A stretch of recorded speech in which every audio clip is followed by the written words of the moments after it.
Okay, I'll start here. Let's go to a 6-hour. We have this pattern's morphed a little bit, but basically have an inverse head and shoulders pattern. Looks like the neckline comes in at around, we'll just say 941, with 5 zeros in front of us. Yeah. That's the trigger. Nothing really more to say than that. It's actually setting up quite well.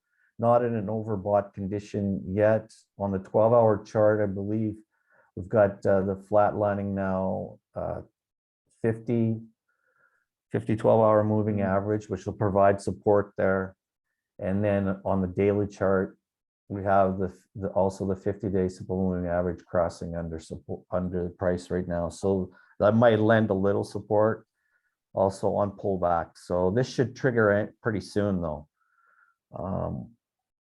We should be looking for that. Well, so you're bullish on Shiba Inu, but of course, Yeah. right, like a break below the kind of like you're looking The at shoulder a golden low. cross. Yeah, but you were looking at what chart first? I believe it was the 4-hour or the 6-hour. 6-hour chart, yes. Exactly, right. So there is basically like also like a golden cross about to form right there between the 200 and the 50-day. I mean, the 56-hour, right, moving average. Yeah. And basically, if you get a close, I mean, a decisive close below that level, those two levels right there, then potentially you have this pattern being invalidated. Is that right?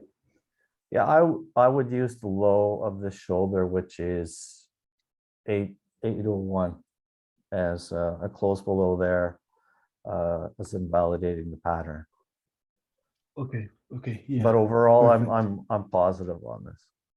You're positive on Shiba Inu, huh? Yeah, I like the Yeah. pattern. It's very constructive. It's all part of a bottoming process.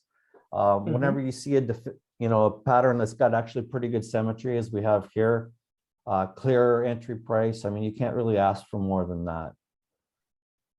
Yeah. That's good to see. Yeah, like because for Shiba, I'm also looking at patterns similar to this, but not exactly the same. But basically, it's kind of like the same support and resistance level that will define everything. Kind of like I would say, what was it like? Sorry. Yeah. So basically, the 81 support level will determine whether this thing is gonna continue. I mean, it's gonna like invalidate the bullish outlook or not. And to me, right now at 90 cents is basically the point of resistance that I was looking at. A potential close above 90 to 95, then I will see the breakout that you're also looking at, Sheldon. But you, Akash, do you have any different thoughts on Shiba? Pretty much the same, but I'm not looking at any patterns. This price action movement.